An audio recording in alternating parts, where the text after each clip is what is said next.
ಎಲ್ಲರಿಗೂ ನಮಸ್ಕಾರ ಸ್ನೇಹಿತರೆ. ಎಷ್ಟೇ ಪೂಜೆಗಳನ್ನು ಮಾಡಿದ್ರು, ಎಷ್ಟೇ ವ್ರತಗಳನ್ನು ಮಾಡಿದ್ರು, ಯಾವುದೇ ಪರಿಹಾರವನ್ನು ಪಾಲಿಸಿದ್ರು ನಮಗಿರುವ ಹಣದ ಸಮಸ್ಯೆಗಳು, ಕೋರ್ಟ್ ಕೇಸ್ ಸಮಸ್ಯೆಗಳು, ಭೂಮಿಯ ವಿವಾದಗಳು ಬಗೆಹರಿಯುತ್ತಿಲ್ಲ. ಬಡತನದ ಜೀವನದಿಂದ ಹೊರಬರೋದಕ್ಕೆ ದಾರಿ ಕಾಣಿಸ್ತಿಲ್ಲ. ಶತ್ರುಗಳು ಹೆಜ್ಜೆ ಹೆಜ್ಜೆಗೂ ನಮ್ಮನ್ನ ಅವಮಾನಿಸುತ್ತಾರೆ, ನಿಂದಿಸುತ್ತಾರೆ. ಎಷ್ಟೇ ಪ್ರಯತ್ನ ಮಾಡಿದರೂ ನಾವು ಉದ್ಧಾರ ಆಗ್ತಿಲ್ಲ ಅನ್ನೋದಾದ್ರೆ ಈ ಮರದ ಬೇರನ್ನ ಮನೆಯ ಬಾಗಿಲಿಗೆ ಕಟ್ಟಿದ್ರೆ ಸರ್ವ ದೇವತೆಗಳ ರಕ್ಷಣೆ ಮನೆಗೆ ಸಿಗುತ್ತದೆ.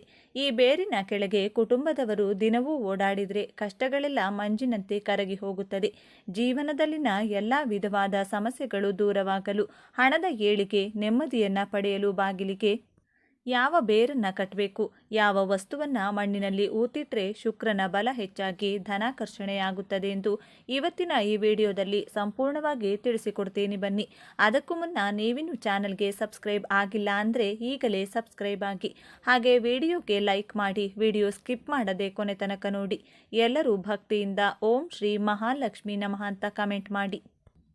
ಒಬ್ಬ ಮನುಷ್ಯ ಜೀವನದಲ್ಲಿ ಏಳಿಗೆ ಕಾಣಬೇಕು, ಶ್ರೀಮಂತಿಕೆ ನೋಡಬೇಕು ಅಂದರೆ ಗ್ರಹಗಳಲ್ಲಿ ಅತಿ ಮುಖ್ಯವಾಗಿ ಗುರುಬಲ ಇರಬೇಕು. ಜೊತೆಗೆ ಶುಕ್ರನ ಬಲ ಇರಲೇಬೇಕು. ನವಗ್ರಹಗಳಲ್ಲಿ ಗುರುಗ್ರಹದ ನಂತರ ಅತ್ಯಂತ ಶಕ್ತಿಶಾಲಿ ಗ್ರಹವೆಂದರೆ ಅದು ಶುಕ್ರಗ್ರಹ. ಶುಕ್ರನ ಬಲ ಹೆಚ್ಚಾಗಲು ಪ್ರತಿ ಶುಕ್ರವಾರ ಸ್ನಾನ ಮಾಡುವ ನೀರಿಗೆ ಒಂದೆರಡು ಏಲಕ್ಕಿಯನ್ನು ನೆನೆಸಿ ನಂತರ ಸ್ನಾನ ಮಾಡಬೇಕು. ಇದರಿಂದ ಸದಾ ಶುಕ್ರನ ಅನುಗ್ರಹ ನಿಮ್ಮ ಜೊತೆಗೆ ಇರುತ್ತದೆ. ಮೈತುಂಬ ಸಾಲ ಮಾಡಿಕೊಂಡಿದ್ದೀವಿ ಗುರುಗಳೇ, ಯಾವ ಕೆಲಸಕ್ಕೆ ಕೈ ಹಾಕಿದರೂ ನಷ್ಟ ಆಗುತ್ತೆ, ನಮಗೆ ಅಂತ 1 ರೂಪಾಯಿ ಕೂಡ ಹುಟ್ಟುವುದಿಲ್ಲ, ಹಣದ ಸಮಸ್ಯೆಗಳಿಂದ ಜೀವನ ನರಕೆ ಆಗೋಗಿದೆ ಅಂದರೆ ಅದಕ್ಕೆ ಶುಕ್ರನ ಬಲ ಕಡಿಮೆಯಾಗಿದೆ ಎಂದರ್ಥ. ಶುಕ್ರನ ಬಲ ಇಲ್ಲದವರಿಗೆ ಸದಾ ಸ್ತ್ರೀಯರೊಂದಿಗೆ ಗಲಾಟೆ ಜಗಳಗಳು ನಡೆಯುತ್ತದೆ. ಸ್ತ್ರೀ ಸಂತಾನದ ಜೊತೆಗೆ ಸದಾ ಕಲಹದಲ್ಲಿ ಮುಳುಗಿರ್ತೀರಾ. ಸ್ವತಃ ತಮ್ಮ ತಾಯಿಯೊಂದಿಗೆ, ಸಹೋದರಿಯರೊಂದಿಗೆ, ಪತ್ನಿಯೊಂದಿಗೆ ಕೂಡ ಯಾವಾಗಲೂ ಕಲಹಗಳು ನಡೆಯುತ್ತಲೇ ಇರುತ್ತೆ. ಆಗ ನಿಮಗೆ ಶುಕ್ರನ ಬಲ ಇಲ್ಲವೆಂದು ಅರ್ಥ ಮಾಡಿಕೊಳ್ಳಬೇಕು. ಅಂತಹ ಸಮಯದಲ್ಲಿ ಶುಕ್ರನ ಬಲ ಹೆಚ್ಚಿಸಿಕೊಳ್ಳಲು ಸ್ತ್ರೀಯರನ್ನು ಸದಾ ಗೌರವಿಸಬೇಕು. ಯಾರು ಸ್ತ್ರೀಯರನ್ನ ಗೌರವಪೂರ್ವಕವಾಗಿ ಕಾಣುತ್ತಾರೋ, ಸ್ತ್ರೀಯರನ್ನ ಗೌರವಿಸುತ್ತಾರೋ ಅವರಿಗೆ ಶುಕ್ರನ ಅನುಗ್ರಹ ಬಲ ಇದ್ದಂತಿರುತ್ತದೆ. ಇದರಿಂದ ಹಣಕಾಸಿನ ಸಮಸ್ಯೆಗಳು ಹತ್ತಿರ ಸುಳಿಯೋದಿಲ್ಲ. ಎಷ್ಟೇ ಕಷ್ಟ ಬಂದರೂ ಆ ಕಷ್ಟದಿಂದ ಹೊರಬರಲು ಶುಕ್ರನೇ ದಾರಿಯನ್ನ ತೋರಿಸ್ತಾನೆ. ಮನೆಗೆ ಸಮೀಪದಲ್ಲಿರುವಂಥ ಯಾವುದಾದರೂ ದೇವಾಲಯಗಳಿಗೆ ನಿಮ್ಮ ಕಷ್ಟ ಕಣ್ಣೀರು ಕಳೆಯುವ ತನಕ ನಿಮ್ಮ ಕೈಲಾದಷ್ಟು ಹಸುವಿನ ತುಪ್ಪವನ್ನು ನೀಡಿ ಬನ್ನಿ. ನೀವು ಕೊಟ್ಟಂತಹ ತುಪ್ಪ ಆ ದೇಗುಲದ ದೀಪಗಳಿಗೆ, ಆ ದೇಗುಲದಲ್ಲಿ ಮಾಡುವಂತಹ ಪ್ರಸಾದ ನೈವೇದ್ಯಗಳಿಗೆ ಬಳಸಿದರೆ ನಿಮ್ಮ ಕರ್ಮ ಕಳೆಯುತ್ತಾ ಬರುತ್ತದೆ. ಜಾತಕದಲ್ಲಿ ಶುಕ್ರನ ಬಲ ಇದರಿಂದ ಹೆಚ್ಚಾಗ್ತಾ ಹೋಗುತ್ತದೆ.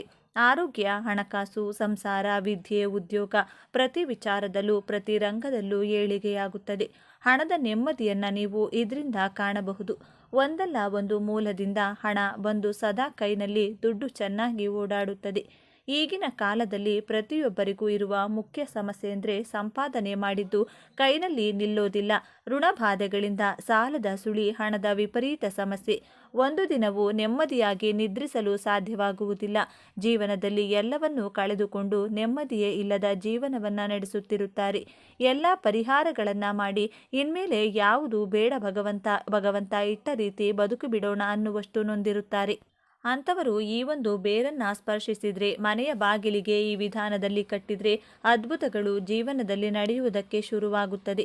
ಮೊದಲಿಗೆ ಜನಾಕರ್ಷಣೆ, ಧನಾಕರ್ಷಣೆ ಆಗಲು, ನೀವು ಅಂದುಕೊಂಡಂಥ ಕೆಲಸಗಳು ಆಗಲು, ಎಲ್ಲದರಲ್ಲೂ ಯಶಸ್ಸನ್ನು ಗಳಿಸಲು, ಹಣದ ಸಮಸ್ಯೆಯಿಂದ ಹೊರಬಂದು ನಿತ್ಯ ಸುಖ ಜೀವನವನ್ನು ನೋಡಲು ನಿಮಗೆ ಸಮಯ ಸಿಕ್ಕಾಗಲೆಲ್ಲ ಪ್ರಯಾಣಿಸುವಾಗಾಗಿರಬಹುದು, ಊಟ ಮಾಡುವಾಗಾಗಿರಬಹುದು, ಸ್ನಾನವಾದ ಬಳಿಕ ದೇವಾಲಯಗಳಿಗೆ ಹೋದಾಗ ಆಗಿರಬಹುದು. ರೀಂ ಶ್ರೀಂ ರೀಂ ಎಂಬ ಶಕ್ತಿಶಾಲಿ 3 ಅಕ್ಷರದ ಮಂತ್ರವನ್ನು ಹೇಳಿಕೊಳ್ಬೇಕು. ಇದರಿಂದ ಯಶಸ್ಸಿನ ಆಕರ್ಷಣೆಯಾಗುತ್ತದೆ. ಮಾಡುವ ಕೆಲಸದಲ್ಲಿ ಯಶಸ್ಸು, ಮನೋಸ್ಥೈರ್ಯ ಕೂಡ ವೃದ್ಧಿಯಾಗುತ್ತದೆ. ಇದರ ಜೊತೆಗೆ ಮನೆಯ ಬಾಗಿಲಿಗೆ ಈ ಶಕ್ತಿಯುತ ಬೇರನ್ನು ಕಟ್ಟಬೇಕು. ಈ ಬೇರು ಯಾವುದೆಂದರೆ ಆಲದ ಮರದ ಬೇರು. ಈ ಬೇರನ್ನು ಯಾವುದೇ ದಿನ ಮನೆಗೆ ತಂದು ಒಂದು ಸಲ ಹಾಲಿನಿಂದ, ಮತ್ತೊಂದು ಸಲ ಶುದ್ಧ ಜಲದಿಂದ ತೊಳೆದು, ನಂತರ ಹಳದಿ ಕೆಂಪು ದಾರದಲ್ಲಿ ಕಟ್ಟಿ, ಬಿಳಿ ಅಥವಾ ಹಳದಿ ವಸ್ತ್ರದಲ್ಲಿ ಈ ಬೇರನ್ನು ಕಟ್ಟಿ ದೇವರ ಕೋಣೆಯಲ್ಲಿಟ್ಟು ಪೂಜಿಸಬೇಕು. ಮನೆಯ ಎಲ್ಲ ಕಷ್ಟಗಳು ನಿವಾರಣೆಯಾಗಿ ಉತ್ತಮೋತ್ತಮ ಫಲಗಳು ಪ್ರಾಪ್ತಿಯಾಗಲಿ. ಮನೆಯ ಸದಸ್ಯರಿಗಿರುವಂಥ ಅನಾರೋಗ್ಯದ ಸಮಸ್ಯೆ, ಸಾಲದ ಸಮಸ್ಯೆ, ಅದೃಷ್ಟದ ಕೊರತೆಗಳನ್ನು ದೂರ ಮಾಡಿ ರಕ್ಷಿಸು ಎಂದು ವಿಷ್ಣು ನಾಮಸ್ಮರಣೆ ಮಾಡುತ್ತಾ ಬೇಡಿಕೊಳ್ಬೇಕು. ನಂತರ ಈ ಬೇರು ಕಟ್ಟಿದ ಮೂಟೆಯನ್ನು ಮನೆಯ ಹೊರಭಾಗ ಬಾಗಿಲಿನ ಮೇಲ್ಭಾಗದಲ್ಲಿ ನೇತು ಹಾಕಬೇಕು. ಇದರಿಂದ ವಿಪರೀತವಾಗಿ ಧನಾಕರ್ಷಣೆಯಾಗುತ್ತದೆ. ಮನೆಯಲ್ಲಿನ ಎಂಥದ್ದೇ ಕಠಿಣ ಸಮಸ್ಯೆಗಳು ಶೀಘ್ರವಾಗಿ ದೂರವಾಗುತ್ತೆ. ಇದಕ್ಕೆ ಕಾರಣ ಏನು ಅಂತ ನೋಡೋದಾದರೆ, ಆಲದ ಮರ ಶ್ರೀ ಮಹಾವಿಷ್ಣು ದೇವರ ಸ್ವರೂಪ. ಪ್ರಳಯ ಕಾಲದಲ್ಲಿ ಸೃಷ್ಟಿಯು ಜಲದಿಂದ ತುಂಬಿ ಹೋದಾಗ ಮುದ್ದು ಕೃಷ್ಣನು ಆಲದ ಮರದ ಎಲೆಯ ಮೇಲೆ ಹೆಬ್ಬೆರಳನ್ನ ಬಾಯಲ್ಲಿಟ್ಟುಕೊಂಡು ದರ್ಶನವನ್ನ ನೀಡಿದ್ದನು. ಜ್ಞಾನವನ್ನ ಉಪದೇಶಿಸುವ ದಕ್ಷಿಣಾಮೂರ್ತಿ ರೂಪದಲ್ಲಿರುವ ಪರಮೇಶ್ವರನು ಕೂಡ ಆಲದ ಮರದ ಕೆಳಗೆ ಜ್ಞಾನವನ್ನ ಉಪದೇಶಿಸಿದ್ದನು. ಸ್ವತಃ ಪರಮೇಶ್ವರನಿಗೆ ಮಹಾವಿಷ್ಣುವಿಗೆ ಅತ್ಯಂತ ಪ್ರಿಯವಾದ ಮರ ಅಥವಾ ವೃಕ್ಷವೆಂದರೆ ಅದು ಆಲದ ಮರ. ನೂರಾರು ವರ್ಷಗಳ ಕಾಲ ತಪಸ್ವಿಗಳು ಆಲದ ಮರದ ಕೆಳಗೆ ಕುಳಿತು ತಪಸ್ಸನ್ನ ಮಾಡುತ್ತಿದ್ದರು. ಸಾಕ್ಷಾತ್ ಮಹಾವಿಷ್ಣುವಿನ ರೂಪವೇ ಆಲದ ಮರವಾಗಿದೆ. ಸಾಕ್ಷಾತ್ ಶ್ರೀ ಕೃಷ್ಣನು ಆಲದ ಮರದ ಎಲೆಯ ಮೇಲೆ ಬೆಣ್ಣೆಯನ್ನಿಟ್ಟು ಜನರಿಗೆ ಹಂಚಿದ್ದನೆಂದು ಪುರಾಣಗಳು ಹೇಳುತ್ತವೆ. ಅಂತಹ ಶಕ್ತಿ ಆಲದ ಮರಕ್ಕಿದೆ. ಆದ್ದರಿಂದ ಯಾವ ಮನೆಯ ಮುಂದೆ ಆಲದ ಮರದ ಬೇರಿರುತ್ತದೋ ಆ ಮನೆಗೆ ಹಣ, ಐಶ್ವರ್ಯ, ಸಂಪತ್ತು ನಿರಂತರವಾಗಿ ವೃದ್ಧಿಯಾಗುತ್ತಲೇ ಇರುತ್ತದೆ. ವ್ಯಾಪಾರ ಮಾಡುವವರಿಗೆ ಅತಿ ಹೆಚ್ಚು ನಷ್ಟಗಳು ಆಗ್ತಾ ಇದ್ರೆ ಹಣಕಾಸಿನ ಸಮಸ್ಯೆಗಳಿಂದ ಹೊರಬರೋದಕ್ಕೆ ಆಗ್ತಾನೇ ಇಲ್ಲ. ನಾನಾ ದೇವರಿಗೆ ಕೈ ಮುಗಿತೀನಿ, ಎಷ್ಟೋ ಪೂಜೆ ಪುನಸ್ಕಾರ, ಹೋಮ ಹವನಗಳೆಲ್ಲ ಮಾಡಿಸ್ತೀವಿ. ಆದರೂ ನಮ್ಮ ಸಮಸ್ಯೆಗಳು ತೀರ್ತಾ ಇಲ್ಲ ಅಂದರೆ ಅದಕ್ಕೆ ಶುಕ್ರ ಬಲ ಇಲ್ಲವೆಂದರ್ಥ. ಶುಕ್ರವಾರ ಆದಷ್ಟು ಹಸುವಿನ ತುಪ್ಪವನ್ನು ನಿಮ್ಮ ಆಹಾರದಲ್ಲಿ ಬಳಸಿ. ಇದರಿಂದ ಶುಕ್ರನ ಅನುಗ್ರಹ ಪ್ರಾಪ್ತಿಯಾಗುತ್ತದೆ. ಹಣದ ಸಂಕಷ್ಟಗಳು ದಿನೇ ದಿನೇ ಕಡಿಮೆಯಾಗ್ತಾ ಬರುತ್ತದೆ. ಶುಕ್ರವಾರ ಬೆಳಗಿನ ಸಮಯದಲ್ಲಿ ಕಲ್ಲು ಸಕ್ಕರೆ ಅಥವಾ ಸಕ್ಕರೆಯನ್ನ ಜೊತೆಗೆ ಮೊಸರನ್ನ ಯಾರಿಗಾದರೂ ದಾನವಾಗಿ ನೀಡ್ತಾ ಬನ್ನಿ. ಇದರಿಂದ ಶುಕ್ರನ ಬಲ ಹೆಚ್ಚಾಗಿ ದುಡ್ಡು ಕೈನಲ್ಲಿ ಚೆನ್ನಾಗಿ ಓಡಾಡುತ್ತೆ. ಬರಬೇಕಾದಂತಹ ಹಣ ನಿಮ್ಮ ಕೈ ಸೇರುತ್ತದೆ. ಸಾಲಗಳು ಒಂದು ಕಡೆಯಿಂದ ಕ್ಲಿಯರ್ ಆಗುತ್ತೆ. ಪ್ರತಿ ಶುಕ್ರವಾರ ಕಪ್ಪು ಬಣ್ಣದ ಗೋಮಾತೆಗೆ ನಿಮ್ಮ ಕೈಯಿಂದ ಆಹಾರ ತಿನ್ನಿಸ್ತಾ ಬನ್ನಿ. ಈ ಪರಿಹಾರವನ್ನ ಕೆಲವು ದಿನಗಳ ಕಾಲ ತಪ್ಪದೇ ಪಾಲಿಸಿ. ಇದರಿಂದ ಕ್ರಮಕ್ರಮವಾಗಿ ಶುಕ್ರನ ಬಲ ಹೆಚ್ಚಾಗುತ್ತದೆ. ವಯಸ್ಸಾದವರಿಗೆ ಶುಕ್ರವಾರದ ದಿನದಂದು ನಿಮ್ಮ ಕೈನಿಂದ ಸಿಹಿ ತಿನಿಸುಗಳನ್ನು ತಿನ್ನಲು ನೀಡಿದರೆ ಶುಕ್ರದೇವನ ಅನುಗ್ರಹ ಪ್ರಾಪ್ತಿಯಾಗುತ್ತದೆ. ಇಷ್ಟು ದಿನ ನಡೆಯುತ್ತಿದ್ದಂತಹ ನಷ್ಟ ಕಷ್ಟಗಳ ಪ್ರಮಾಣ ಕಡಿಮೆಯಾಗಿ ಸುಖಜೀವನ ಪ್ರಾಪ್ತಿಯಾಗುತ್ತದೆ. ಇನ್ನು ಅತಿ ಮುಖ್ಯವಾಗಿ ಬೆಳ್ಳಿ ಲೋಹದಿಂದ ಒಂದು ಚಿಕ್ಕ ವೃತ್ತಾಕಾರದ ಪೆಂಡೆಂಟ್ನ ಮಾಡಿಸಿಕೊಂಡು ಸದಾ ನಿಮ್ಮ ಪರ್ಸ್ನಲ್ಲೋ ಜೇಬ್ನಲ್ಲೋ ಇಟ್ಟುಕೊಂಡು ನೋಡಿ. ಆವತ್ತಿನಿಂದಲೇ ನಿಮ್ಮ ಜೀವನ ಸಂಪೂರ್ಣವಾಗಿ ಬದಲಾಗುತ್ತದೆ. ಈ ವಸ್ತು ನಿಮ್ಮ ಜೊತೆಗಿದ್ದು ನೀವು ಮಾಡುವಂಥ ಯಾವುದೇ ಕಾರ್ಯಗಳಲ್ಲೂ ಯಶಸ್ಸು, ಹಣದ ಸಿಹಿ ಖಚಿತವಾಗಿ ಸಿಗುತ್ತದೆ. ಶುಕ್ರನ ಅನುಗ್ರಹದಿಂದ ಸರ್ವ ವಿಧವಾದಂತಹ ಶುಭ ಫಲಗಳು ಪ್ರಾಪ್ತಿಯಾಗುತ್ತೆ. ಶ್ರೀಮಂತಿಕೆ ಹೆಚ್ಚಾಗ್ತಾ ಹೋಗುತ್ತೆ. ಪ್ರತಿ ಶುಕ್ರವಾರ ಶುಕ್ರಬಲ ನಿಮಗೆ ಸಿಕ್ಕಿದೆ ಎಂದು ಅನುಭವ ಆಗೋ ತನಕವೂ ಆದ ನಂತರವೂ ಬಿಳಿ ಬಣ್ಣದ ವಸ್ತ್ರವನ್ನು ಬಳಸುತ್ತಾ ಬನ್ನಿ. ದೇಹವನ್ನು ಶುಚಿಯಾಗಿಟ್ಟುಕೊಂಡ್ರೆ ಶುಕ್ರನ ಬಲ ಹೆಚ್ಚಾಗುತ್ತದೆ. ಈ ವಿಷಯ ನೆನಪಿನಲ್ಲಿರಲಿ. ಸುಗಂಧ ದ್ರವ್ಯಗಳನ್ನು ದೇಹಕ್ಕೆ ಬಳಸಿ. ಸ್ನಾನದ ನೀರಿಗೂ ಸುಗಂಧ ದ್ರವ್ಯಗಳನ್ನು ಬೆರೆಸಿ ಸ್ನಾನವನ್ನು ಮಾಡ್ತಾ ಬನ್ನಿ. ಮಹಾಲಕ್ಷ್ಮೀ ದೇವಿಗೆ ಶುಕ್ರನ ಹೆಸರನ್ನು ಹೇಳುತ್ತಾ ಬಿಳಿ ಬಣ್ಣದ ಪುಷ್ಪಗಳನ್ನು ಅರ್ಪಿಸಿ. ಇದರಿಂದ ನಿಮ್ಮ ಹಣದ ಕಷ್ಟಗಳು ಕಡಿಮೆಯಾಗಿ ಕಡಿಮೆ ಅವಧಿಯಲ್ಲಿ ಶ್ರೀಮಂತಿಕೆಯನ್ನು ಕಾಣಬಹುದು. ಕಷ್ಟಪಟ್ಟು ದುಡಿಬೇಕು. ದೈವ ಮಾರ್ಗ ಸನ್ಮಾರ್ಗದಲ್ಲೇ ನಡೆಯಬೇಕು. ಕಷ್ಟ ಸುಖವೆಲ್ಲ ದೇವರು ನೀಡುವಂತಹ ವರವೆಂದು ಜೀವಿಸಬೇಕು. ಸುಲಭವಾಗಿ ಈ ಜಗತ್ತಿನಲ್ಲಿ ಏನೂ ಕೂಡ ಸಿಗೋದಿಲ್ಲ. ಅದನ್ನು ಮರೆಯಬಾರದು. ದೈವಶಕ್ತಿಯ ಅನುಗ್ರಹ ಸದಾ ಇರುತ್ತದೆ. ಹಾಗೆಯೇ ಮನೆಯಲ್ಲಿನ ಎಲ್ಲ ಕಷ್ಟಗಳು ಕಳೆದು ಹಣದ ಖರ್ಚು ಕಡಿಮೆಯಾಗಲು ಶಂಖವನ್ನು ಮನೆಯಲ್ಲಿಡಬೇಕು. ಇದರಿಂದ ಸ್ಥಿರಲಕ್ಷ್ಮಿಯ ಅನುಗ್ರಹ ಪ್ರಾಪ್ತಿಯಾಗುತ್ತದೆ. ಧನಾಕರ್ಷಣೆ ಉಂಟಾಗಿ ವಿಶೇಷ ಏಳಿಗೆಯನ್ನು ಮನೆಯಲ್ಲಿ ನೀವು ಕಾಣಬಹುದು. ತೀವ್ರವಾದ ಸಾಲದ ಸಮಸ್ಯೆಗಳಿದ್ದವರು ಹುಣ್ಣಿಮೆಗೂ ಮೊದಲು ಬರುವಂಥ ಬುಧವಾರದ ದಿನದಂದು ಸೂರ್ಯೋದಯಕ್ಕೂ ಮುನ್ನ ನಿಮ್ಮ ಮನೆಯ ದೇವರ ಕೋಣೆಯಲ್ಲಿ ಬೆಳ್ಳಿ ಲೋಹದಿಂದ ತಯಾರು ಮಾಡಿದ ಚಿಕ್ಕ ಆನೆಯ ಮೂರ್ತಿಯನ್ನಿಡಬೇಕು. ಮಹಾಲಕ್ಷ್ಮೀ ದೇವಿಗೆ ಆನೆಗಳೆಂದರೆ ಬಲು ಪ್ರೀತಿ. ಬೆಳ್ಳಿ ಲೋಹ ಚಂದ್ರನಿಗೆ ಪ್ರಿಯ. ಚಂದ್ರನಿಗೆ ಅಧಿಷ್ಠಾನ ದೇವತೆ. ಶ್ರೀ ಮಹಾಲಕ್ಷ್ಮೀ ದೇವಿ ಬೆಳ್ಳಿ ಆನೆಯ ವಿಗ್ರಹವನ್ನು ಮನೆಯಲ್ಲಿಟ್ಟು ಪೂಜಿಸುತ್ತಾ ಬಂದರೆ ಲಕ್ಷ್ಮೀ ಚಂದ್ರರ ಅನುಗ್ರಹದಿಂದ ಸಾಲಗಳು ಹಂತ ಹಂತವಾಗಿ ತೀರಿ ಹೋಗುತ್ತದೆ. ಇನ್ನು ಯಾವುದಾದ್ರೂ ಮಂಗಳವಾರದ ದಿನ ಒಂದು ಚಿಕ್ಕ ಪಾತ್ರೆ ಅಥವಾ ಬಟ್ಟಲಿನಲ್ಲಿ ಜೇನುತುಪ್ಪವನ್ನು ತುಂಬಿಸಿ ಆ ಬಟ್ಟಲನ್ನು ಯಾರೂ ಓಡಾಡದೇ ಇರುವಂಥ ನಿರ್ಜನ ಪ್ರದೇಶದಲ್ಲಿ ಚಿಕ್ಕದಾಗಿ ಗುಂಡಿ ತೆಗೆದು ಅದರೊಳಗೆ ಮುಚ್ಚಿ ಮನೆಗೆ ಬರಬೇಕು. ಜೇನುತುಪ್ಪವು ಶುಕ್ರನಿಗೆ ಪ್ರಿಯವಾದದ್ದು. ಈ ಕೆಲಸ ಮಾಡೋದ್ರಿಂದ ಶುಕ್ರನ ಬಲ ಹೆಚ್ಚಾಗುತ್ತದೆ. ಜೇನುತುಪ್ಪದ ಬಟ್ಟಲನ್ನ ಎಲ್ಲಾದರೂ ಹೂತಿಡಲು ಸಾಧ್ಯವಾಗದಿದ್ರೆ ದೈವ ವೃಕ್ಷಗಳ ಕೆಳಗೆ ಇರುವೆಗಳಿಗೆ ಆಹಾರವಾಗಿ ಹಾಕ್ತಾ ಬರಬೇಕು. ಇದರಿಂದಲೂ ಶುಕ್ರನ ಅನುಗ್ರಹ ಪ್ರಾಪ್ತಿಯಾಗುತ್ತೆ. ಹಣದ ಎಲ್ಲ ಸಮಸ್ಯೆ, ಸಾಲದ ಎಲ್ಲ ಕಷ್ಟಗಳು ಶೀಘ್ರವಾಗಿ ದೂರವಾಗಿ ಸುಖ ನೆಮ್ಮದಿಯ ಜೀವನವನ್ನ ನೀವು ನೋಡಬಹುದು. ಇನ್ನು ವ್ಯಾಪಾರಸ್ಥರು ವ್ಯಾಪಾರ ಚೆನ್ನಾಗಿ ನಡಿಬೇಕು. ನರದೃಷ್ಟಿ, ಅಕ್ಕಪಕ್ಕದ ಅಂಗಡಿಯವರ ದೃಷ್ಟಿ ದೂರವಾಗಿ ಚೆನ್ನಾಗಿ ವ್ಯಾಪಾರ ಆಗಲು 7 ಲಡ್ಡುಗಳಿಂದ ಮನೆಯವರ ಕೈನಲ್ಲಿ ದೃಷ್ಟಿಯನ್ನ ತೆಗೆಸಿಕೊಳ್ಬೇಕು. ಹೇಗೆಂದ್ರೆ 7 ಲಡ್ಡುಗಳನ್ನ ಕೈನಲ್ಲಿ ಹಿಡಿದು ನಿಮ್ಮ ತಲೆಯ ಸುತ್ತ 3 ಬಾರಿ, ಎಡಭಾಗದಿಂದ 3 ಬಾರಿ, ಬಲಭಾಗದಿಂದ ಸುತ್ತಿ ನಂತರ ಆ 7 ಲಡ್ಡುಗಳನ್ನು ಗೋಮಾತೆಗೆ ಅಥವಾ ಮೂಕಜೀವಿಗಳಿಗೆ, ಶ್ವಾನಗಳಿಗೆ ಆಹಾರವಾಗಿ ನೀಡಬೇಕು. ಇದರಿಂದ ಹಣದ ಎಲ್ಲ ಸಮಸ್ಯೆಗಳ ಜೊತೆಗೆ ವ್ಯಾಪಾರದಲ್ಲಿನ ಅಡೆತಡೆಗಳು, ಅಕ್ಕಪಕ್ಕದವರ ದೃಷ್ಟಿ ದೋಷಗಳು ಶೀಘ್ರವಾಗಿ ದೂರವಾಗಿ ವ್ಯಾಪಾರ ಚೆನ್ನಾಗಿ ನಡೆಯುತ್ತದೆ. ನೋಡಿದ್ರಲ್ಲ, ಮನೆಯ ಮುಖ್ಯ ದ್ವಾರಕ್ಕೆ ಯಾವ ಯಾವ ಬೇರನ್ನ ಕಟ್ಟಬೇಕು, ವ್ಯಾಪಾರಸ್ಥರು ವ್ಯಾಪಾರದ ಏಳಿಗೆಗೆ ಯಾವ ತಂತ್ರವನ್ನ ಮಾಡಬೇಕು ಅಂತ ಇವತ್ತಿನ ಈ ವಿಡಿಯೋದಲ್ಲಿ ತಿಳಿಸಿಕೊಟ್ಟಿದ್ದೇವೆ. ಈ ಮಾಹಿತಿ ನಿಮಗೆ ಇಷ್ಟವಾದರೆ ತಪ್ಪದೆ ಜೈ ಶ್ರೀಕೃಷ್ಣ ಅಂತ ಬರೆದು ಈ ವಿಡಿಯೋವನ್ನ ಪ್ರತಿಯೊಬ್ಬರಿಗೂ ಶೇರ್ ಮಾಡಿ. ಈ ದಿನ ನೀರಿನಲ್ಲಿ ಕುಂಕುಮವನ್ನು ಬೆರೆಸಿ ಹೀಗೆ ಮಾಡಿದರೆ ಸಾಕು, ಹಣ ಬರುತ್ತಲೇ ಇರುತ್ತದೆ. ಲಕ್ಷ್ಮೀದೇವಿಯ ಅನುಗ್ರಹದಿಂದ ಎಲ್ಲ ಸಮಸ್ಯೆಗಳು ದೂರವಾಗುತ್ತವೆ. ಹಣದ ಗಳಿಕೆ ವಿಪರೀತವಾಗಿ ಹೆಚ್ಚಾಗುತ್ತದೆ. ಪ್ರತಿಯೊಬ್ಬ ಮನುಷ್ಯನ ಜೀವನದಲ್ಲಿ ಯಾವುದಾದರೂ ಒಂದು ಸಮಸ್ಯೆ ಇದ್ದೇ ಇರುತ್ತದೆ. ಮುಖ್ಯವಾಗಿ ಈ ದಿನಗಳಲ್ಲಿ ಅನೇಕ ಜನರನ್ನ ಕಾಡುತ್ತಿರುವ ಪ್ರಮುಖ ಸಮಸ್ಯೆ ಆರ್ಥಿಕ ತೊಂದರೆಗಳು. ಎಷ್ಟೇ ಸಂಪಾದಿಸಿದರೂ ಕೈಯಲ್ಲಿ ಹಣ ನಿಲ್ಲದಿರುವುದು, ಬಂದ ಹಣ ಬಂದಂತೆಯೇ ಖರ್ಚಾಗಿ ಹೋಗುವುದು, ಸಾಲದ ಬಾಧೆಗಳು ಹೆಚ್ಚಾಗುವುದನ್ನು ನಾವು ನೋಡುತ್ತೇವೆ. ಆದರೆ ಇಂತಹ ಎಲ್ಲ ಸಮಸ್ಯೆಗಳಿಗೆ ಕಡಿವಾಣ ಹಾಕಿ ನಮ್ಮ ಮನೆಯಲ್ಲಿ ಲಕ್ಷ್ಮೀದೇವಿ ಸ್ಥಿರ ನಿವಾಸವನ್ನು ಏರ್ಪಡಿಸುವಂತೆ ಮಾಡಲು ಈ ದಿನ ಮಾಡುವ ಈ ಸಣ್ಣ ಪರಿಹಾರ ರಾಮಬಾಣದಂತೆ ಕೆಲಸ ಮಾಡುತ್ತದೆ. ನೀರಿನಲ್ಲಿ ಕುಂಕುಮ ಬೆರೆಸಿ ಮಾಡುವ ಈ ಸಣ್ಣ ಕೆಲಸ ನಿಮ್ಮ ಹಣೆಬರವನ್ನು ಬದಲಾಯಿಸುತ್ತದೆ, ನಿಮ್ಮ ಕಷ್ಟಗಳನ್ನು ನಿವಾರಿಸುತ್ತದೆ. ಈ ಸಣ್ಣ ಪರಿಹಾರದಿಂದ ನಿಮ್ಮ ಜೀವನ ಅದ್ಭುತವಾಗಿ ಬದಲಾಗುತ್ತದೆ. ಹಾಗಾದರೆ ಈ ದಿನ ನೀರಿನಲ್ಲಿ ಕುಂಕುಮ ಬೆರೆಸಿ ಏನು ಮಾಡಿದರೆ ಹಣ ಬರುತ್ತದೆ ಎಂಬುದನ್ನು ಈಗ ನಾವು ಈ ವಿಡಿಯೋದಲ್ಲಿ ವಿವರವಾಗಿ ತಿಳಿದುಕೊಳ್ಳೋಣ. ಸ್ನೇಹಿತರೆ, ವಿಡಿಯೋವನ್ನು ಸ್ಕಿಪ್ ಮಾಡದೆ ಕೊನೆವರೆಗೂ ನೋಡಿ. ಸ್ಕಿಪ್ ಮಾಡುತ್ತಾ ನೋಡಿದರೆ ನಿಮಗೆ ಏನೂ ಅರ್ಥವಾಗೋಲ್ಲ. ಆದ್ದರಿಂದ ಕೊನೆಯವರೆಗೂ ಶ್ರದ್ಧೆಯಿಂದ ನೋಡಿ. ಮೊದಲಿಗೆ ಕಮೆಂಟ್ ಬಾಕ್ಸ್ನಲ್ಲಿ ಓಂ ಶ್ರೀ ಆಂಜನೇಯಾಯ ನಮಃ ಎಂದು ಕಮೆಂಟ್ ಮಾಡಿ. ಅಲ್ಲದೆ ಈ ವಿಡಿಯೋಗೆ ಒಂದು ಲೈಕ್ ಮಾಡಿ, ನಮ್ಮ ಚಾನೆಲ್ನ ಸಹ ಸಬ್ಸ್ಕ್ರೈಬ್ ಮಾಡಿಕೊಂಡು ನಮಗೆ ಬೆಂಬಲವನ್ನು ನೀಡಿ. ಈಗ ನಾವು ಮುಖ್ಯವಾಗಿ ವಿಷಯಕ್ಕೆ ಬರೋಣ. ಆರ್ಥಿಕ ಸಮಸ್ಯೆಗಳಿಂದ ಬಳಲುತ್ತಿರುವವರು, ಸಾಲದ ಸುಳಿಯಲ್ಲಿ ಸಿಲುಕಿರುವವರು, ಮನೆಯಲ್ಲಿ ಶಾಂತಿ ಇಲ್ಲದವರು ಸಂಜೆ ಖಂಡಿತ ಮಾಡಬೇಕಾದ ಅದ್ಭುತ ಪರಿಹಾರ ಒಂದು. ಈ ಪರಿಹಾರವನ್ನ ಮಾಡಲು ಸಮಯ ಬಹಳ ಮುಖ್ಯ. ಸಂಜೆ 6ರಿಂದ 7ರ ನಡುವೆ ಮಾತ್ರ ಪರಿಹಾರವನ್ನ ಮಾಡಬೇಕು. ಏಕೆಂದರೆ ಈ ಸಮಯದಲ್ಲಿ ವಿಶ್ವದಲ್ಲಿರುವ ಸಕಾರಾತ್ಮಕ ತರಂಗಗಳು ಮತ್ತು ಗ್ರಹ ಸ್ಥಿತಿಗಳು ನಾವು ಮಾಡುವ ಸಂಕಲ್ಪಕ್ಕೆ ಬಲವನ್ನು ನೀಡುತ್ತವೆ. ಈ ಸಮಯ ಕಳೆದ ನಂತರ ಮಾಡಿದರೆ ಫಲಿತಾಂಶ ಸಿಗದಿರಬಹುದು. ಆದ್ದರಿಂದ ಸಮಯವನ್ನು ಎಚ್ಚರಿಕೆಯಿಂದ ನೆನಪಿಟ್ಟುಕೊಳ್ಳಿ. ಈ ಪರಿಹಾರವನ್ನ ಮಾಡಲು ಬೇಕಾದ ವಸ್ತುಗಳು ಸಹ ನಮ್ಮ ಮನೆಯಲ್ಲಿಯೇ ಸಿಗುವಂತಹವು. ಹೊರಗಿನಿಂದ ವಿಶೇಷವಾಗಿ ಏನನ್ನು ಖರೀದಿಸುವ ಅಗತ್ಯವಿಲ್ಲ. ಮೊದಲಿಗೆ ಈ ಸಮಯವಾದ ತಕ್ಷಣ ನಿಮ್ಮ ಕೈಕಾಲುಗಳನ್ನು ಸ್ವಚ್ಛವಾಗಿ ತೊಳೆದು ದೇವರ ಕೋಣೆಯಲ್ಲಿ ದೀಪವನ್ನು ಹಚ್ಚಿ ನಂತರ ಅಡುಗೆ ಮನೆಗೆ ಹೋಗಿ ಅಲ್ಲಿ ಒಂದು ಗಾಜಿನ ಲೋಟ ಅಥವಾ ಸ್ಟೀಲ್ ಲೋಟವನ್ನು ತೆಗೆದುಕೊಳ್ಳಿ. ಪ್ಲಾಸ್ಟಿಕ್ ಲೋಟಗಳನ್ನು ಬಳಸಬಾರದು. ಆ ಲೋಟದಲ್ಲಿ ಅರ್ಧದಷ್ಟು ಶುದ್ಧ ನೀರನ್ನು ಸುರಿಯಿರಿ.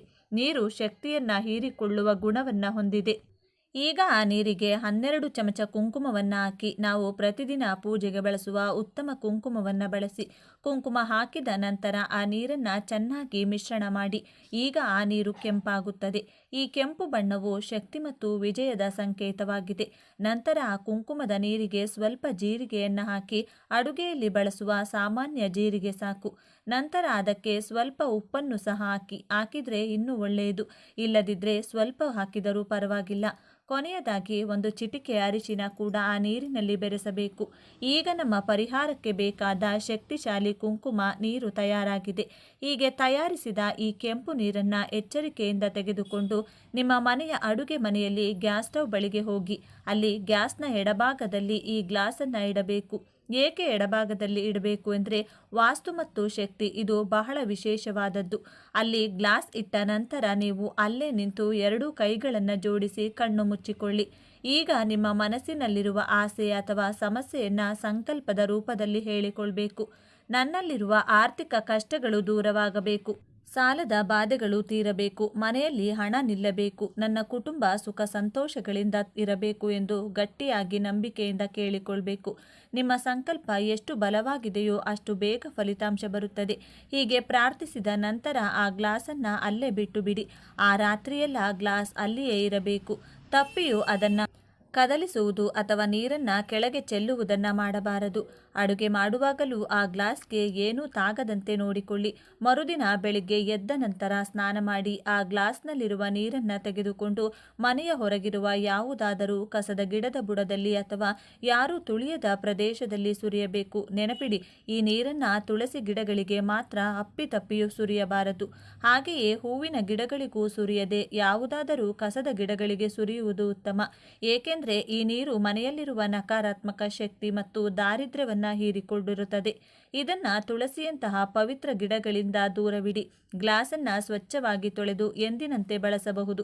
ಹೀಗೆ ಮಾಡಿದರೆ ಸಾಕು ಎಂದರೆ ಇಲ್ಲ. ಯಾವುದೇ ಒಂದು ಕೆಲಸ ಫಲಿತಾಂಶ ನೀಡಬೇಕಾದರೆ ಅದಕ್ಕೆ ಸ್ವಲ್ಪ ಸಮಯ ಮತ್ತು ಸ್ಥಿರತೆ ಬೇಕು.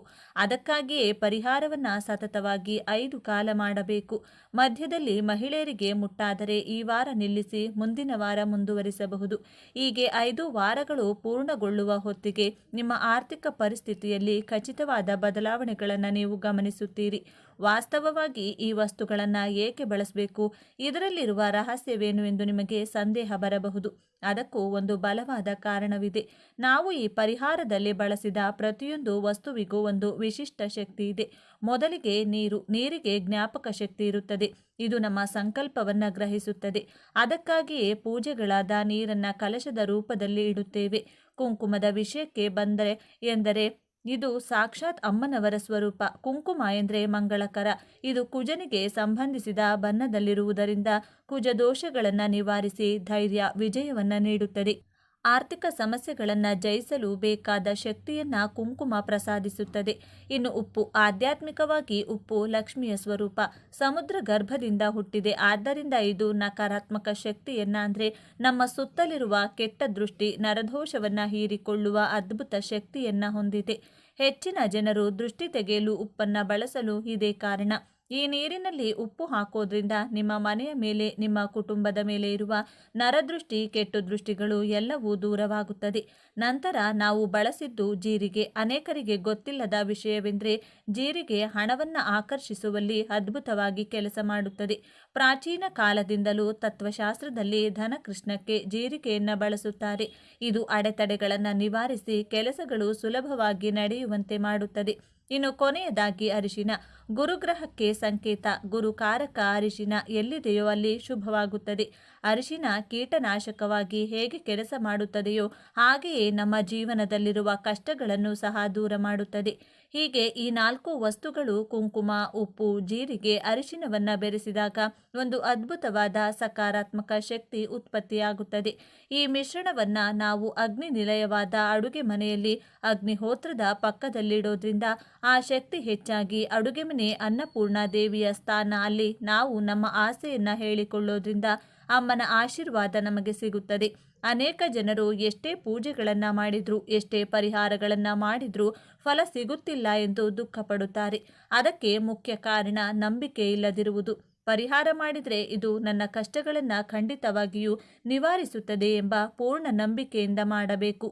ಏನೋ ಮಾಡಿದ್ದೇವೆ ಎಂದು ಅಂದುಕೊಳ್ಳದೆ ಭಕ್ತಿ ಮತ್ತು ಶ್ರದ್ಧೆಯಿಂದ ಮಾಡಿದರೆ ಮಾತ್ರ ಫಲ ಸಿಗುತ್ತದೆ. ಈ 5 ವಾರಗಳ ಕಾಲ ನೀವು ಈ ಸಣ್ಣ ಕೆಲಸವನ್ನು ಮಾಡುತ್ತಲೇ ನಿಮ್ಮ ಪ್ರಯತ್ನವನ್ನು ನೀವು ಮಾಡುತ್ತಿರಬೇಕು. ದೇವರು ನಮಗೆ ದಾರಿ ತೋರಿಸುತ್ತಾನೆ, ಅವಕಾಶಗಳನ್ನು ನೀಡುತ್ತಾನೆ. ಅವುಗಳನ್ನು ನಾವು ಬಳಸಿಕೊಳ್ಳಬೇಕು. ಈ ಪರಿಹಾರವನ್ನು ಮಾಡಲು ಪ್ರಾರಂಭಿಸಿದ ನಂತರ ಅನಗತ್ಯ ವೆಚ್ಚಗಳು ಕಡಿಮೆಯಾಗುತ್ತವೆ, ಬರಬೇಕಾದ ಬಾಕಿಗಳು ವಸೂಲಾಗುತ್ತವೆ ಮತ್ತು ವೃತ್ತಿ ಮತ್ತು ವ್ಯವಹಾರಗಳಲ್ಲಿ ಲಾಭಗಳು ಬರುತ್ತವೆ. ಅದೇ ರೀತಿ ಮನೆಯಲ್ಲಿರುವ ಅಶಾಂತಿ ದೂರವಾಗಿ ಕುಟುಂಬ ಸದಸ್ಯರ ನಡುವೆ ಸಾಮರಸ್ಯ ಹೆಚ್ಚಾಗುತ್ತದೆ. ಮುಖ್ಯವಾಗಿ ನೆನಪಿಡಬೇಕಾದ ವಿಷಯವೆಂದರೆ ನಾವು ಎಷ್ಟು ಸಂಪಾದಿಸಿದ್ದೇವೆ ಎಂಬುದು ಮುಖ್ಯವಲ್ಲ, ಎಷ್ಟು ಉಳಿತಾಯ ಮಾಡಿದ್ದೇವೆ, ಎಷ್ಟು ಶಾಂತವಾಗಿದ್ದೇವೆ ಎಂಬುದು ಮುಖ್ಯ. ಈ ಪರಿಹಾರವು ಮನೆಯಲ್ಲಿರುವ ನಕಾರಾತ್ಮಕ ಕಂಪನಗಳನ್ನು ತೆಗೆದುಹಾಕಿ ಸಕಾರಾತ್ಮಕ ಕಂಪನಗಳನ್ನು ತುಂಬುತ್ತದೆ. ಮನೆಯಲ್ಲಿ ಸಕಾರಾತ್ಮಕ ವಾತಾವರಣವಿದ್ದಾಗ ಆಗ ಲಕ್ಷ್ಮೀದೇವಿ ಆಕರ್ಷಿತಳಾಗುತ್ತಾಳೆ. ಕೆಲಸವನ್ನ ಶ್ರದ್ಧೆಯಿಂದ ಮಾಡಿ ನಿಮ್ಮ ಕಷ್ಟಗಳು ಕಣ್ಣೀರಾಗಿ ಕರಗಿ ಹೋಗುತ್ತವೆ. ಈ ಒಂದು ವಿಶೇಷ ಮಾಹಿತಿ ನಿಮಗೆ ಇಷ್ಟವಾದರೆ ತಪ್ಪದೆ ಜೈ ಸುಬ್ರಹ್ಮಣ್ಯ ಸ್ವಾಮಿ, ಜೈ ಲಕ್ಷ್ಮೀ ನರಸಿಂಹಸ್ವಾಮಿ ಅಂತ ಬರೆದು ಈ ವಿಡಿಯೋವನ್ನು ಎಲ್ಲರಿಗೂ ಶೇರ್ ಮಾಡಿ. ಇಂತಹ ಶಕ್ತಿಶಾಲಿ ಈ ದಿನ ಯಾರು ಈ ₹1 ಈ ಚಿಕ್ಕ ಪರಿಹಾರ ಮಾಡ್ತಾರೋ ಅವರಿಗೆ ವರ್ಷ ಪೂರ್ತಿ ಹಣ ಅಯಸ್ಕಾಂತದ ಹಾಗೆ ಬರ್ತಾನೆ ಇರುತ್ತೆ. ಜೀವನದಲ್ಲಿ ಸಾಕಷ್ಟು ಕಷ್ಟಗಳನ್ನು ಅನುಭವಿಸುತ್ತಿದ್ರೆ, ನೋವುಗಳಿಂದ ನೊಂದು ಬೆಂದು ಹೋಗಿದ್ರೆ ಈ ಒಂದು ಚಿಕ್ಕ ಪರಿಹಾರವನ್ನು ಮಾಡ್ಕೋಬಹುದು. ಕಷ್ಟ ಅಂದರೆ ಹಣಕಾಸಿನ ಸಮಸ್ಯೆ ಆಗಿರಬಹುದು, ಮತ್ತು ವ್ಯಾಪಾರ ವ್ಯವಹಾರದಲ್ಲಿ ಆಗುವಂಥ ಸಮಸ್ಯೆ ಹಾಗೂ ಆರೋಗ್ಯದ ಸಮಸ್ಯೆನೇ ಆಗಿರಬಹುದು, ಮತ್ತು ಅಕ್ಕಪಕ್ಕದಿಂದ ಆಗುವ ಸಮಸ್ಯೆ, ಇಲ್ಲ ಕುಟುಂಬದಲ್ಲಿರುವ ಸಮಸ್ಯೆ, ಮಕ್ಕಳ ಮಾತು ಕೇಳದೇ ಇರುವಂಥದ್ದು. ಈ ಥರ ನಾನಾ ರೀತಿಯ ಸಮಸ್ಯೆಗಳನ್ನು ನಾವು ಪ್ರತಿನಿತ್ಯ ಅನುಭವಿಸ್ತಾ ಇರ್ತೀವಿ. ಈ ಥರ ಸಮಸ್ಯೆಗಳನ್ನು ಹೇಗೆ ದೂರ ಮಾಡಿಕೊಳ್ಳೋದು, ಈ ರೀತಿ ಸಮಸ್ಯೆಗಳಿಂದ ನಾವು ಯಾವಾಗ ಹೊರಗೆ ಬರೋದು, ಈ ಸಮಸ್ಯೆಗಳಿಗೆ ಪರಿಹಾರನೇ ಇಲ್ವಾ ಅಂತ ಗೊಂದಲದಲ್ಲಿರ್ತೀವಿ. ಜ್ಯೋತಿಷ್ಯ ಶಾಸ್ತ್ರದ ವೈದಿಕ ಶಾಸ್ತ್ರದಲ್ಲಿ ತಿಳಿಸಿರುವಂಥ ಈ ಒಂದು ಪರಿಹಾರವನ್ನು ಮಾಡಿಕೊಂಡಿದ್ದೇ ಆದಲ್ಲಿ ನಿಮ್ಮ ಸಮಸ್ಯೆಗಳು ದಿನದಿಂದ ದಿನಕ್ಕೆ ಕಾಲಕ್ರಮೇಣ ದೂರ ಆಗ್ತಾನೆ ಹೋಗುತ್ತೆ. ಜೊತೆಗೆ ಜೀವನದಲ್ಲಿ ಯಶಸ್ಸನ್ನು ಕಾಣಬಹುದು, ಅಭಿವೃದ್ಧಿಯನ್ನು ಕಾಣಬಹುದು, ಮತ್ತು ಎಲ್ಲ ರೀತಿಯ ಶುಭ ಫಲಗಳು ಸಿಗ್ತಾ ಹೋಗುತ್ತದೆ. ಹಾಗಾಗಿ ಅತ್ಯಂತ ಸುಲಭವಾಗಿ ಈ ದಿನ ಮಾಡುವಂಥ ಪರಿಹಾರ ಇದಾಗಿದೆ. ಇದನ್ನು ಈ ದಿನ ರಾತ್ರಿ ಮಲಗುವ ಮೊದಲು ಈ ಚಿಕ್ಕದಾದ ಸುಲಭವಾದ ಪರಿಹಾರವನ್ನು ಮಾಡ್ಕೋಬೇಕು. ಕೇವಲ ₹1 ಪ್ರತಿಯೊಬ್ಬರೂ ಕೂಡ ಮಾಡ್ಕೊಳ್ಬಹುದು. ಈ ಪರಿಹಾರಕ್ಕೆ ತುಂಬ ಮಹತ್ವವಾದ ಸ್ಥಾನವಿದೆ. ವೈದಿಕ ಶಾಸ್ತ್ರದ ಪ್ರಕಾರ ಜನರು ಈ ತಂತ್ರವನ್ನು ತಿಳ್ಕೊಂಡು ಮಾಡಿ ಸಾಕಷ್ಟು ಜನರು ಪ್ರಯೋಜನವನ್ನು ಪಡೆದುಕೊಂಡು ಪ್ರಗತಿಯನ್ನು ಕಂಡಿದ್ದಾರೆ. ತಲತಲಾಂತರದಿಂದ ಬಂದಿರುವಂಥ ಈ ಒಂದು ತಂತ್ರವನ್ನು ನೀವೇನಾದರೂ ಮಾಡಿದ್ದೇ ಆದರೆ ನಿಮ್ಮ ಅದೃಷ್ಟವೇ ಬದಲಾಗಿ ಕೋಟ್ಯಾಧಿಪತಿಯಾಗಬಹುದು. ಪೂರ್ವಿಕರು ಸಾಕಷ್ಟು ಜನ ಈ ತಂತ್ರವನ್ನು ಮಾಡಿ ಪ್ರಯೋಜನ ಪಡೆದು ಆನಂತರ ಸಿದ್ಧಿಶಾಸ್ತ್ರದಲ್ಲಿ ಈ ತಂತ್ರವನ್ನು ತಿಳಿಸಿಕೊಟ್ಟಿದ್ದಾರೆ. ಈ ತಂತ್ರದಿಂದ ನಿಮ್ಮ ಎಲ್ಲ ಕಷ್ಟಗಳು ದೂರವಾಗುತ್ತೆ. ಮನೆಯಲ್ಲಿ ಲಕ್ಷ್ಮಿ ನೆಲೆಸಬೇಕು, ಮನೆಗೆ ಧನಾಗಮನವಾಗಬೇಕು, ಮನೆಯಲ್ಲಿ ಹಣಕಾಸಿನ ಸಮಸ್ಯೆ ನಿವಾರಣೆಯಾಗಬೇಕು, ಆರೋಗ್ಯ ಸಮಸ್ಯೆ ದೂರವಾಗಬೇಕು ಅಂದರೆ ಈ ತಂತ್ರ ಬಳಸಿ ಶಕ್ತಿ ಮತ್ತು ಮಹತ್ವವನ್ನು ಹೊಂದಿದೆ. ಇದು ನಿಮಗೆ ಒಂದು ಒಳ್ಳೆಯ ಉಪಯೋಗವನ್ನು ತಂದುಕೊಡುತ್ತೆ. ಈ ತಂತ್ರವನ್ನು ತಿಳಿಯುವುದಕ್ಕಿಂತ ಮೊದಲು ನೀವೇನಾದರೂ ನಮ್ಮ ಚಾನಲ್ನ ಸಬ್ಸ್ಕ್ರೈಬ್ ಮಾಡದೇ ನೋಡ್ತಿದ್ರೆ ಈ ವಿಡಿಯೋಗೆ ಒಂದು ಲೈಕ್ ಕೊಟ್ಟು ನಮ್ಮ ಚಾನಲ್ನ ಸಬ್ಸ್ಕ್ರೈಬ್ ಮಾಡ್ಕೊಳ್ಳಿ. ಮತ್ತು ತಾಯಿ ಲಕ್ಷ್ಮೀ ದೇವಿಯ ಆಶೀರ್ವಾದ ಸದಾ ನಿಮ್ಮ ಮೇಲೆ ಇರಬೇಕು ಅಂತ ಬಯಸಿದರೆ ಓಂ ನಮೋ ಶ್ರೀ ಲಕ್ಷ್ಮೀ ದೇವಿಯೇ ನಮಃ ಅಂತ ಕಮೆಂಟ್ ಮಾಡೋದೇ ಮರಿಬೇಡಿ. ಈ ವಿಡಿಯೋ ಎಲ್ಲರಿಗೂ ತುಂಬ ಉಪಯೋಗವಾಗುತ್ತದೆ. ಸ್ಕಿಪ್ ಮಾಡದೆ ಕೊನೆವರೆಗೂ ನೋಡಿ. ಎಲ್ಲರೂ ಅಂದ್ಕೊಳ್ತಾ ಇರ್ತಾರೆ, ದಿನದಿಂದ ದಿನಕ್ಕೆ ಸಮಸ್ಯೆಗಳು ಜಾಸ್ತಿ ಆಗುತ್ತೆ, ಕಡಿಮೆಯಂತೂ ಆಗ್ತಾ ಇಲ್ಲ, ಯಾವುದರಲ್ಲೂ ಅಭಿವೃದ್ಧಿಯನ್ನು ಕಾಣ್ತಿಲ್ಲ, ಹಣಕಾಸಿನ ಸಮಸ್ಯೆ ತುಂಬ ಆಗ್ತಿದೆ, ಮನೆಯಲ್ಲಿ ಯಾರೂ ಮಾತು ಕೇಳ್ತಿಲ್ಲ, ಏನು ಮಾಡೋದು ಅಂತ ಗೊಂದಲದಲ್ಲಿ ಇರುವವರಿಗೋಸ್ಕರ ವೈದಿಕ ಶಾಸ್ತ್ರದಲ್ಲಿ ಈ ಪರಿಹಾರವನ್ನು ತಿಳಿಸಿಕೊಡ್ತಿದ್ದಾರೆ. ಹಾಗಾಗಿ ಈ ಚಿಕ್ಕ ಪರಿಹಾರವನ್ನು ಇಂದು ಮಾತ್ರ ಮಾಡ್ಕೋಬೇಕು. ಈ ದಿನ ಮಾಡುವಂಥ ಈ ಕಾರ್ಯ ಅತ್ಯಂತ ಶುಭ ಫಲ ನೀಡುತ್ತದೆ. ಈ ದಿನ ಈ ತಂತ್ರವನ್ನು ಮಾಡಿದರೆ ಖಂಡಿತವಾಗಿಯೂ ನೀವು ಆಶ್ಚರ್ಯ ಪಡ್ತೀರಾ. ಈ ಒಂದು ತಂತ್ರ ನಿಮಗೆ ಬಹಳ ಯಶಸ್ಸನ್ನು ತಂದು ಕೊಡುತ್ತೆ. ವೈದಿಕ ಶಾಸ್ತ್ರದ ಪ್ರಕಾರ ಇವರೇ ಮಾಡಬೇಕು ಅಂತ ಏನಿಲ್ಲ. ಹೆಣ್ಣು ಮಕ್ಕಳು ಮಾಡಬಹುದು, ಗಂಡು ಮಕ್ಕಳು ಮಾಡಬಹುದು, ಪ್ರತಿಯೊಬ್ಬರೂ ಕೂಡ ಮಾಡಬಹುದು. ಮನೆಯಲ್ಲಿ ಹೆಣ್ಣು ಮಕ್ಕಳು ಗಂಡನಿಂದ ಗೌರವ ಕೊಡದೇ ಇರಬಹುದು, ಮತ್ತು ಗಂಡ ಕಿಂಚಿತ್ತು ಮರೆಯದೆ ಕೊಡದೇ ಇರಬಹುದು. ಪ್ರತಿದಿನ ಕಲಹ ಇರುವಂಥ ಸಮಸ್ಯೆ ಕೂಡ ಇರುತ್ತದೆ. ಅಥವಾ ಗಂಡ ಕುಡಿತಿದ್ರೆ, ಕೆಟ್ಟ ಚಟಕ್ಕೆ ದಾಸನಾಗಿದ್ರೆ, ಮನೆಗೆ ಸರಿಯಾಗಿ ಬರುವುದಿಲ್ಲ, ಮನೆಯಲ್ಲಿ ಹೇಳುವುದು ಕೇಳಲ್ಲ, ಸರಿಯಾದ ರೀತಿ ನಮ್ಮ ಜೊತೆ ನಡೆದುಕೊಳ್ಳೋದಿಲ್ಲ, ಯಾವಾಗಲೂ ಮನೆಯಲ್ಲಿ ಗಲಾಟೆಗಳಾಗ್ತಾ ಇರುತ್ತೆ ಅಂದರೆ ಕೂಡ ಈ ಪರಿಹಾರವನ್ನು ಮಾಡಿಕೊಳ್ಬಹುದು. ಅಥವಾ ಅತ್ತೆ ಮಾವನಿಂದ ಕಾಟ ಆಗ್ತಾ ಇದೆ, ಅತ್ತೆಗೆ ಮೈದುನರಿಂದ ಕಾಟವನ್ನು ಅನುಭವಿಸುತ್ತಿದ್ರೆ, ಮನೆಯಲ್ಲಿ ಕಿರಿಕಿರಿ ಆಗ್ತಾ ಇದ್ರೆ, ದಾಯಾದಿ ಕಲಹಗಳು ಆಗ್ತಾ ಇದ್ರೆ, ವ್ಯಾಪಾರ ವ್ಯವಹಾರದಲ್ಲಿ ಕೂಡ ಪ್ರಗತಿ ಸರಿ ಇಲ್ಲದೆ ಇರೋದು, ಆಸ್ತಿ ವಿಚಾರಗಳಲ್ಲಿ ಗೊಂದಲಗಳಾಗ್ತಾ ಇರೋದು, ಕೋರ್ಟು ಕಚೇರಿ ಅಂತ ಅಲಿತಾ ಇದ್ದೀರಾ ಅಂದರೂ ಕೂಡ ಈ ಪರಿಹಾರವನ್ನು ಮಾಡಿಕೊಳ್ಬಹುದು. ಈ ಪರಿಹಾರವನ್ನು ಒಂದು ಸಂಕಲ್ಪದ ರೀತಿ ಮಾಡಿಕೊಳ್ಬೇಕಾಗುತ್ತೆ. ಮತ್ತು ನೀವು ನಿಮ್ಮ ಕೆಲಸಗಳನ್ನು ಮುಗಿಸಿ ಇನ್ನೇನು ಮಲಗ್ತಾ ಇದ್ದೀರಾ ಅನ್ನುವಾಗ ನೀವು ಈ ಪರಿಹಾರ ಮಾಡಿಕೊಳ್ಳಿ. ಇದನ್ನು ಹಗಲು ಹೊತ್ತು ಮಾಡುವುದಲ್ಲ, ಈ ತಂತ್ರವನ್ನು ರಾತ್ರಿ ಸಮಯದಲ್ಲೇ ಮಾಡಬೇಕು. ಈ ರಾತ್ರಿ ಸಮಯದಲ್ಲಿ ಮಾಡುವಂಥ ಪರಿಹಾರಗಳು ನಮಗೆ ಸಾಕಷ್ಟು ಫಲಗಳನ್ನು ಕೊಡುತ್ತೆ. ಹಾಗೆಯೇ ಮನೆಯಲ್ಲಿರುವ ನಕಾರಾತ್ಮಕ ಶಕ್ತಿ ಮತ್ತು ದುಷ್ಟ ಶಕ್ತಿಯನ್ನು ಹೊರಹಾಕುತ್ತದೆ. ಮನೆಯಲ್ಲಿ ಪಾಸಿಟಿವ್ ನೆಲೆಸುತ್ತದೆ ಹಾಗೂ ನಿಮ್ಮ ಕಷ್ಟಗಳು ಕೂಡ ದೂರವಾಗುತ್ತದೆ. ಹಾಗಾಗಿ ರಾತ್ರಿ ಸಮಯದಲ್ಲಿ ಒಂದು ಪ್ರಶಾಂತತೆಯಿಂದ ಈ ಒಂದು ರೂಪಾಯಿ ಕಾಯಿನ್ನಿಂದ ನೀವು ಸಂಕಲ್ಪ ಮಾಡಿದ್ದೇ ಆದಲ್ಲಿ ನಿಮ್ಮ ಎಲ್ಲ ಸಮಸ್ಯೆಗಳು ಕೂಡ ದೂರವಾಗುತ್ತೆ ಎಂದು ಈ ಪರಿಹಾರವನ್ನು ತಿಳಿಸಿಕೊಡಲಾಗಿದೆ. ಮುಖ್ಯವಾಗಿ ನೀವು ಮಾಡಬೇಕಾಗಿರೋದು ಇಷ್ಟೇನೆ. ನೀವು ಈ ಸಂಕಲ್ಪ ಮಾಡಿಬಿಟ್ಟು ಊಟ ಮಾಡ್ತೀನಿ, ಸಂಕಲ್ಪ ಮಾಡಿಬಿಟ್ಟು ವಾಕಿಂಗ್ ಹೋಗಿ ಬರ್ತೀನಿ ಅಂತ ಹೇಳಬೇಡಿ. ಇನ್ನೇನು ಮಲಗ್ತಾ ಇದ್ದೀರಾ ಅನ್ನುವಾಗ ಈ ಒಂದು ಪರಿಹಾರ ಮಾಡಿಕೊಳ್ಳಿ. ಮಂಚದ ಕೆಳಗೆ ಈ ಪರಿಹಾರವನ್ನು ಮಾಡಿಡಬಹುದು, ಇಲ್ಲಾಂದರೆ ತಲೆಯ ದಿಂಬಿನ ಮೇಲೆ ಈ ಪರಿಹಾರವನ್ನು ಮಾಡಿಕೊಳ್ಬಹುದು. ಆದರೆ ಯಾವುದೇ ಕಾರಣಕ್ಕೂ ಬೀಳಿಸುವಂಥದ್ದು ಚೆಲ್ಲುವಂಥದ್ದು ಮಾಡುವ ಹಾಗಿಲ್ಲ. ಯಾಕೆಂದರೆ ಇದರ ಜೊತೆಗೆ ನೀರನ್ನು ಕೂಡ ಬಳಸ್ತಾ ಇದ್ದೀರಾ. ಈ ಪರಿಹಾರ ಹೇಗೆ ಮಾಡಬೇಕು ಅಂದರೆ, ಒಂದು ಗಾಜಿನ ಗ್ಲಾಸನ್ನು ತೆಗೆದುಕೊಳ್ಳಿ. ಗಾಜು ನಿಮಗೆ ಎಲ್ಲ ಶಾಸ್ತ್ರಗಳಲ್ಲಿ ಗೊತ್ತಿರುವ ಹಾಗೆ ಗಾಜು ಕುಜಕಾರಕ. ಹಾಗಾಗಿ ಗಾಜಿನ ಗ್ಲಾಸನ್ನು ತೆಗೆದುಕೊಂಡು ಅದರಲ್ಲಿ ನೀರನ್ನು ಹಾಕಬೇಕಾಗುತ್ತೆ. ನೀರನ್ನು ಹಾಕಿ ಇಟ್ಕೊಂಡು ನೀವಿನ್ನೇನು ಮಲಗ್ತಾ ಇದ್ದೀರಾ ಅನ್ನುವಷ್ಟರಲ್ಲಿ ನಿಮ್ಮ ಕಷ್ಟಗಳನ್ನು, ನಿಮ್ಮ ನಷ್ಟಗಳನ್ನು, ನಿಮಗಾಗಿರುವಂಥ ತೊಂದರೆಗಳನ್ನು, ನಿಮಗೆ ಏನಾಗಬೇಕು, ನೀವು ನಿಮ್ಮ ಭವಿಷ್ಯದಲ್ಲಿ ಹೇಗಿರಬೇಕು, ಯಾವೆಲ್ಲ ಸಮಸ್ಯೆಗಳಿವೆ, ಎಲ್ಲ ಸಮಸ್ಯೆಗಳಿಗೆ ಪರಿಹಾರವಾಗಬೇಕು. ನಿಮ್ಮ ಮನಸ್ಸಿನ ಆಸೆ ಆಕಾಂಕ್ಷೆಗಳನ್ನು 7 ಬಾರಿ ಸಂಕಲ್ಪ ಮಾಡಿಕೊಳ್ಬೇಕು. ಕೈಯಲ್ಲಿ ನಾಣ್ಯವನ್ನು ಇಟ್ಕೊಂಡು 7 ಬಾರಿ ಸ್ವಲ್ಪ ಕೇಳುವ ರೀತಿಯಲ್ಲಿ ಹೇಳ್ಕೋಬೇಕು. ನೀವು ಮನಸ್ಸಿನಲ್ಲಿ ಎಲ್ಲ ಜ್ಞಾಪಿಸಿಕೊಂಡು ಕೈಯಲ್ಲಿ ನಾಣ್ಯ ಇಟ್ಕೊಂಡು 7 ಬಾರಿ ಸಂಕಲ್ಪ ಮಾಡಿಕೊಂಡು ಇನ್ನೇನು ನೀವು ಮಲಗುವ ಮುನ್ನ ಆ ನೀರಿನ ಗ್ಲಾಸ್ನಲ್ಲಿ ನೀವು 1 ರೂಪಾಯಿ ಕಾಯಿನನ್ನು ಹಾಕಬೇಕು. ಕಾಯಿನನ್ನು ಹಾಕಿಬಿಟ್ಟು ತಲೆದಿಂಬಿನ ಮೇಲೆ ಆದರೂ ಇಟ್ಕೊಳ್ಬೋದು. ಹೊಟ್ಟೆಯಲ್ಲಿ ಕೈ ತಾಗಬಾರದು, ನೀರು ಚೆಲ್ಲಬಾರದು. ಆ ರೀತಿ ಜಾಗ ನೋಡಿಕೊಂಡು ಆ ಗ್ಲಾಸ್ನ ಇಟ್ಕೋಬೇಕು. ಮಂಚದ ಮೇಲೆ ಮಲಗುವವರು ಮಂಚದ ಕೆಳಗೆ ಇಟ್ಕೊಳ್ಬಹುದು. ಯಾಕೆಂದರೆ ಕೆಳಗೆ ಖಾಲಿ ಜಾಗ ಇರುತ್ತೆ. ಇಲ್ಲ ಮಂಚ ಇಲ್ಲದೆ ಮಲಗುವವರು ತಲೆದಿಂಬಿನ ಮೇಲೆ ಕೈ ತಾಗದೆ ನೀರು ಚೆಲ್ಲದ ಹಾಗೆ ಇಟ್ಕೋಬೇಕು. ಈ ರೀತಿ ನೀವು ಪರಿಹಾರ ಮಾಡಿಕೊಂಡ್ರೆ ರಾತ್ರೋರಾತ್ರಿ ನಿಮ್ಮ ಸಮಸ್ಯೆಗಳೆಲ್ಲ ದೂರವಾಗುತ್ತದೆ. ಅಂದರೆ ಒಂದು ದಿನಕ್ಕಲ್ಲ, ಕಾಲಕ್ರಮೇಣ ದಿನದಿಂದ ದಿನಕ್ಕೆ ನಿಮ್ಮ ಕಷ್ಟಗಳು ದೂರವಾಗ್ತಾ ಹೋಗುತ್ತದೆ. ಇದನ್ನು 3 ರಿಂದ 4 ಹುಣ್ಣಿಮೆ ಈ ಪರಿಹಾರವನ್ನು ಮಾಡಿದರೆ ಇದರ ರಿಸಲ್ಟ್ ನಿಮಗೆ ಗೊತ್ತಾಗುತ್ತದೆ. ತುಂಬ ಬದಲಾವಣೆ ಆಗ್ತಾ ಹೋಗುತ್ತದೆ. ನೀವು ಜೀವನದಲ್ಲಿ ಹಣಕಾಸಿನಲ್ಲಿ ಅಭಿವೃದ್ಧಿ ಆಗ್ತಾ ಹೋಗುತ್ತದೆ. ಮತ್ತು ಆ ನೀರನ್ನು ನೀವು ಬೆಳಿಗ್ಗೆ ಎದ್ದ ತಕ್ಷಣ ಯಾವುದಾದರೂ ಹಸಿರು ಗಿಡಕ್ಕೆ ಚೆಲ್ಲಬೇಕು. ತುಳಸಿ ಗಿಡಕ್ಕೆ ಚೆಲ್ಲಿದರೆ ತುಂಬ ಒಳ್ಳೆಯದಾಗುತ್ತದೆ. ತುಳಸಿ ಗಿಡ ಇಲ್ಲ ಅಂದರೆ ಯಾವುದಾದರೂ ಹಸಿರು ಗಿಡಕ್ಕೆ ಚೆಲ್ಲಬೇಕು. ಮತ್ತು ಆ 1 ರೂಪಾಯಿ ನಾಣ್ಯವನ್ನು ನೀವು ಪರ್ಸ್ನಲ್ಲಿ ಇಟ್ಕೊಳ್ಬೇಕು. ಮತ್ತು ಆ 1 ರೂಪಾಯಿ ನಾಣ್ಯದಿಂದ 10 ರೂಪಾಯಿ ಇಲ್ಲ 20 ರೂಪಾಯಿ ನೋಟಿಗೆ ಅಥವಾ ಯಾವ ನೋಟಾದರೂ ಪರವಾಗಿಲ್ಲ ಮುಟ್ಟಿಸಿ ಅದನ್ನು ಯಾರಿಗಾದರೂ ಅಗತ್ಯ ಇರುವವರಿಗೆ ದಾನ ಮಾಡಿ. ಇಲ್ಲಾಂದರೆ ಅದರಿಂದ ಊಟವನ್ನು ತೆಗೆದುಕೊಂಡು ಆ ಊಟ ಯಾರಿಗೆ ಅವಶ್ಯಕತೆ ಇರುತ್ತೋ, ಯಾರಿಗೆ ಅಗತ್ಯ ಇರುತ್ತೋ ಅವರಿಗೆ ದಾನ ಮಾಡಿ. ಈ ರೀತಿ ನೀವೇನಾದರೂ ಮಾಡಿ ಆದಲ್ಲಿ ನಿಮ್ಮ ಕರ್ಮಫಲ ದೂರವಾಗುವುದು ಖಚಿತ. ಅದರಿಂದ ಒಳ್ಳೆಯ ಫಲ ಸಿಗುತ್ತದೆ. ಆದ್ದರಿಂದ ಆ ಫಲವನ್ನು ನೀವು ಕಾಣ್ತಾನೆ ಹೋಗ್ತೀರಾ ಮತ್ತು ಅನುಭವಿಸ್ತಾನೆ ಇರ್ತೀರಾ. ಜೀವನದಲ್ಲಿ ಎಲ್ಲದರಲ್ಲೂ ಪ್ರಗತಿಯನ್ನು ಕಾಣ್ತಾ ಹೋಗ್ತೀರಾ. ನೋಡಿದ್ರಲ್ಲ ಸ್ನೇಹಿತರೆ, ಈ ಮಾಹಿತಿ ನಿಮಗೆ ಇಷ್ಟ ಆಗಿದೆ ಅಂತ ಅಂದ್ಕೊಂಡಿದ್ದೇವೆ. ಇಷ್ಟ ಆಗಿದ್ದರೆ ದಯವಿಟ್ಟು ಈ ವಿಡಿಯೋಗೆ ಒಂದು ಲೈಕ್ ಕೊಡಿ. ಇನ್ನು ಹೆಚ್ಚಿನ ಮಾಹಿತಿಗಾಗಿ ನಮ್ಮ ಚಾನಲ್ನ ಸಬ್ಸ್ಕ್ರೈಬ್ ಮಾಡಿಕೊಳ್ಳಿ. ಸಾಧ್ಯವಾದರೆ ಈ ವಿಡಿಯೋವನ್ನು ನಿಮ್ಮ ಫ್ರೆಂಡ್ಸ್ ಆ್ಯಂಡ್ ಫ್ಯಾಮಿಲಿ ಹಾಗೂ ಗ್ರೂಪ್ಗಳಿಗೆ ಶೇರ್ ಮಾಡಿ.